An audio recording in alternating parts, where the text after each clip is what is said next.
Okay, everyone, welcome back to another episode of the Bonus Point. Thanks for joining us again. We're back here on a Tuesday, and today's episode is going to be all about that game week 4 wildcard. So, a few things before we actually get into what I expect to be a pretty long episode is that, first of all, if you don't plan on using a wildcard in game week 4, that doesn't mean that you need to click away from this video. I think that listening to the video and going through it could actually give you a few tips. That should be helpful for your own team as well, a couple of players to target. And second of all, this episode kind of is coupled with the last episode that I did last week Thursday. So if you didn't watch that one, definitely encourage you to go watch that before coming over to this one, because a lot of the ideas from that episode is going to translate into this one. Finally, with the wildcard, I'm going to put a few wildcards up on screen actually. Decided to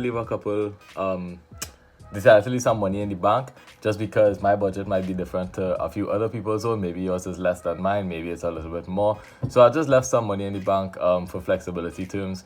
However, that does mean that in your case, you probably could spend that money that I left in the bank and make an even better team. That's fine. This is really just supposed to be giving you all that template anyway. And then finally, all of my wildcards are based on the 3-4-3 formation. I think that's going to be the strongest one going forward. I really think that we could gain a lot from having 3 strikers up until the year finishes.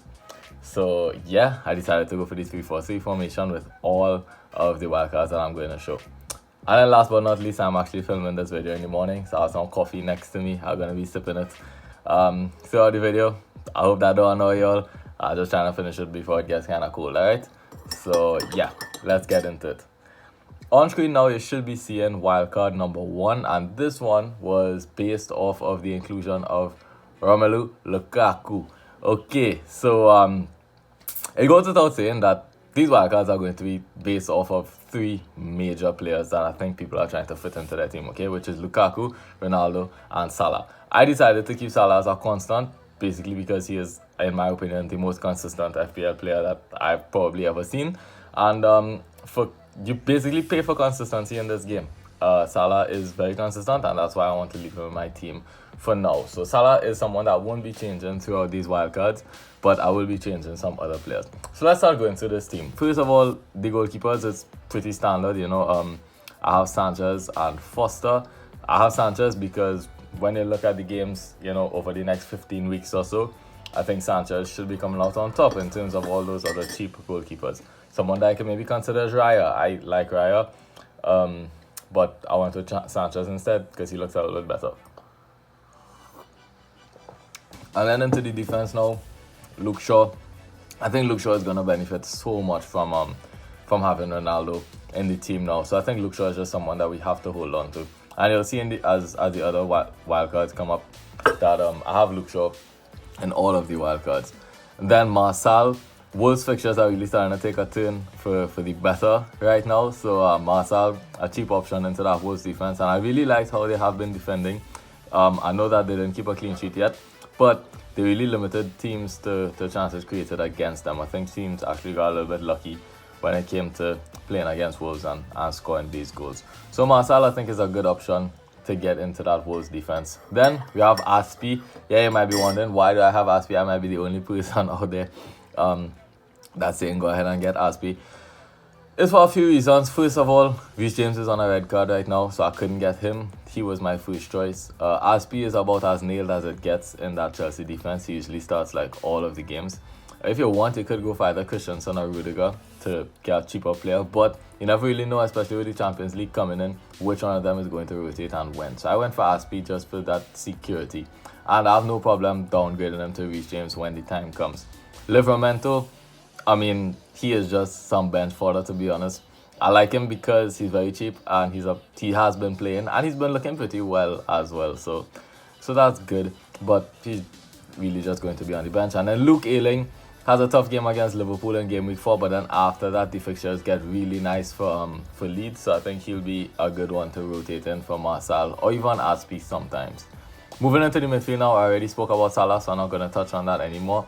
Ferran Torres is someone that I'm willing to take a punt on. I understand that he might not play all of the games for City, but the fact that he's a cheap midfielder that's playing as a striker, I mean, this guy's on to try to break the game basically. playing as a striker for the most creative team in the league right now. I know he's only had one good game so far, but I really think that there's more goals to come for Ferran. So he's someone that I'm definitely willing to take up on. Mason Greenwood, the reason that I have him is because I don't have Ronaldo in this one. So I'm just trying to still cover someone from that Manchester United attack, and Greenwood is the cheapest option in that attack. He's also been on fantastic form, and with the injury of Jadon Sancho, I think that Greenwood should be on to start at least the next few games. We have Mendy, just some bench fodder, not really going to touch on him too much. And then Diogo Jota. I think Jota is another one that could be on to break the game. He's another cheap midfielder that's playing as a striker for a highly creative team. The reason that I think he's going to be starting is because it looks like Bobby Firmino is out for the foreseeable future. And then finally, moving into the three forwards. Michail Antonio, you're going to see him in all of my drafts. He has to stay, and for good reason, might I add. I talked about him a lot in the previous video, so I'm not going to touch on him too much today. But basically, he's in top form, playing for a very creative team, playing for a team that's really willing to attack. And yeah, West Ham has been looking pretty good. So going to keep Michail Antonio until he gets injured, basically. Calvert-Lewin is another one that I've been really impressed with throughout the first 3 game weeks. I love the fact that he's on penalties. I love the fact that Everton is attacking a lot more. And he has always been the focal point of that attack. So I'm really, really happy about Calvert-Lewin. And then finally, Lukaku. I mean, first of all, in game week 4, I think this guy could be on for a brace. As long as he's fit, that is. I know he took a knock during international duty. But as long as he's fit, Lukaku should be on for at least 2 goals. He's going up against Aston Villa, a team that has not looked good defensively. They're going to be playing without their number 1 goalkeeper, Emi Martinez. They're also going to be playing without Buendia, and we saw last season when Jack Grealish could not play how much they suffered defensively. I think it could be kind of similar with Buendia as well. So yeah, I really think Lukaku should be on for a lot of points, at least in game week 4. And then in 5 and 6, yeah, the games are a bit tougher, but I have no worries or concerns about Lukaku. I personally am a big fan of him. I think he's going to score a lot of goals. And this here is the Lukaku draft. So take it in. I hope you enjoyed it. And we're going to be moving on to the second draft right now. So on screen now, you're going to see that this is the draft with Ronaldo. And you'll see that not much has actually changed from the previous draft. This is because, you know, there are certain players that I believe to be top quality. And of course, we're going to want to keep the best players in our drafts. However, one noticeable difference is the inclusion of Adama Traore.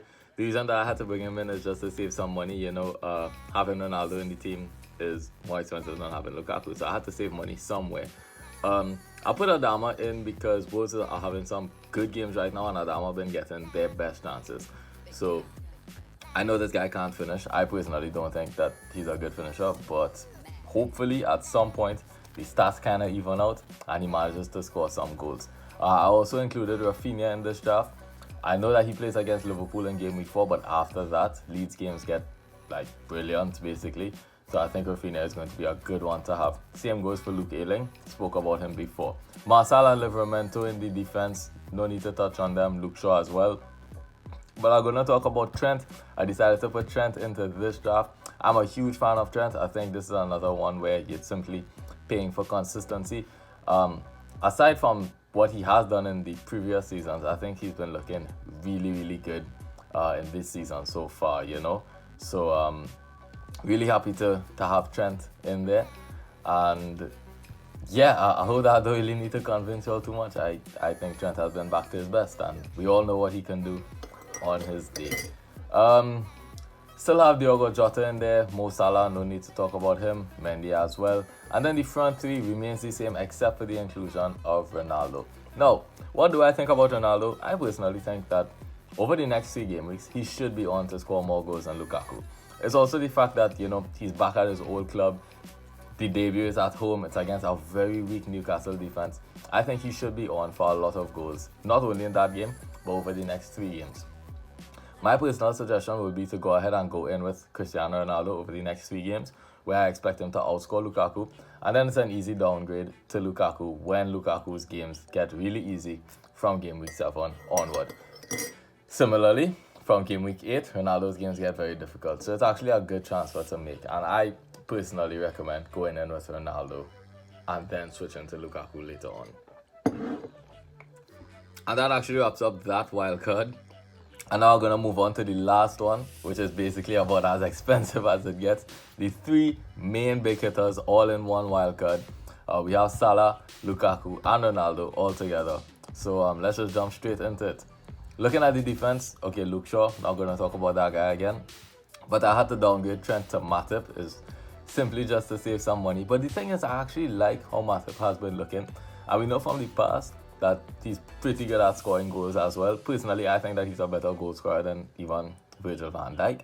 So that's something to consider. I think I like how he times the ball. He's pretty dominant in the air.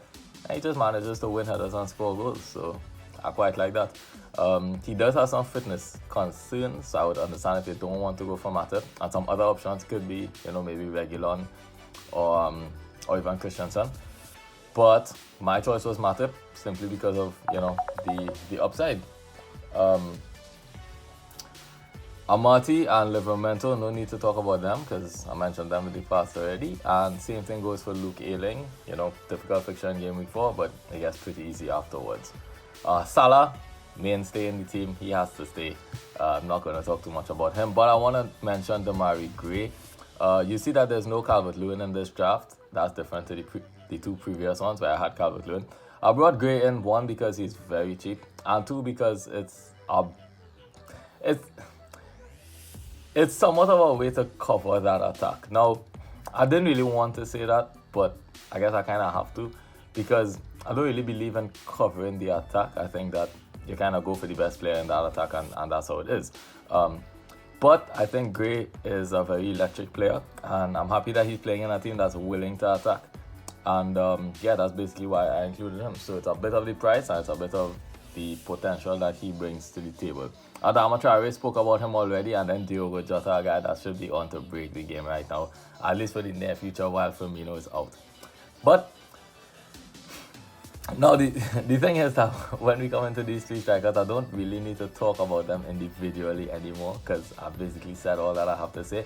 But I just want to give my opinion on this draft on a whole. This is not a draft that I would go for. The reason is because I think focusing the money on three main players like this, it means that the rest of the team is not too balanced. And I personally like to go for a balanced team. As you can see, I had to cut costs on all other corners basically. There's no other premium aside from Salah, Lukaku, and Ronaldo. There's not even much mid-tier players. There's just Jota, and then literally everyone else is cheap. So that's the issue basically. I personally don't like to play the game like that. I also think that you get a lot of benefit out of these premium players from captaining them. When you don't captain them, it starts to look like the points doesn't really match up with the price, if that makes sense. Meaning that, okay, let's take Lukaku for example. If we went to captain him and he scored 3 goals over the next 3 games, I mean, that's great, but you paid 11.5 million for that guy. The point that I'm trying to make here is that there's someone else that's pretty cheap, like let's say Diogo Jota, who could also score 3 goals in the next 3 games, and he's 7.6 million. What I'm trying to say is that the value for these premium assets come in 2 places. 1, when you captain them, and 2, sheer consistency. That's basically why we pay for any player, because they have been very consistent. The thing is though, when you have 3 of these big boys in one team, you can only captain 1 of them. So that means another 2 kind of being wasted in a sense, if you want to look at it like that, So that's kind of why I advocate for not having so many big hitters at once. I think Lukaku and Ronaldo, you could actually choose one instead of going for both, because that's a case where you could swap between the both of them using the transfers, obviously, for whoever has the better run of fixtures. Sorry. For whoever has the better run of fixtures coming up. So, I definitely won't really recommend this draft, but I know this seems to be the most popular one out there right now. So there's obviously something that people like about it. So, that's basically all I have to say about these wildcards. Thanks a lot for coming. Sorry to end it so abruptly, but I have to go out now. So, thanks everyone for coming.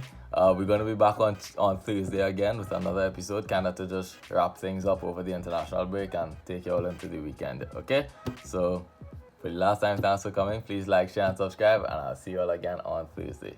Later.